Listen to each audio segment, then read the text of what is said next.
محرم دورانی مرحله آموزشی خویش در رادیو آزادی را اینجا سپری می‌کرد.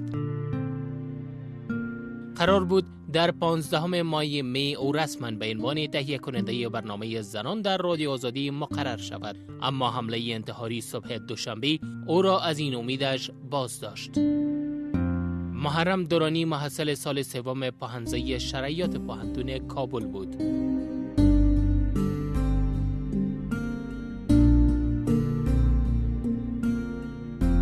اینجا اقارب محرم در سوگ وی نشستند.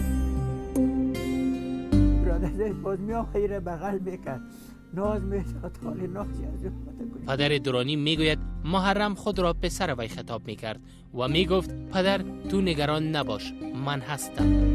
ما ایمان سرش داشتم، هیچ نبوده که ای با خودم یا آخر وقتی برای خود یک چپن ایجاب دیگه جور کرده بود که آقای چپن، همون چپن قطعی رفت در هر کاری دست میکرد، در خانه می آمد کار خانه را باز می گفت آقا جان مرا دعا بده، ما دعا کردیم برای. با گفته خانواده محرم دورانی او یک مبلغ دین اسلام نیز بود. رهبری رادیو آزادی کشته شدن وی را زایی بزرگ می‌خوانند. اینا تقریبا در حدود یک هفته میشد که با رادیو آزادی پیوسته بودن.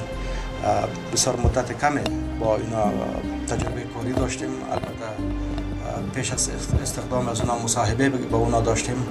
یک دختر مسلمان افغان متدین بودن و آرزو داشتیم که با ایشان کار کنیم و برنامه زنان که در رادیو آزادی تهیه میشد باید اونا را با پیش میبردن، اما متاسفانه خودشان به روز دوشنبه هنگامی که از خانه به طرف دفتر می آمدن انفجار اولی با شهادت می رسند. محرم دورانی 22 سال داشت و ازدواج نکرده بود. او چندی قبل به پدرش گفته بود که اگر ازدواج کند از خدمت به مردمش باز خواهد ماند.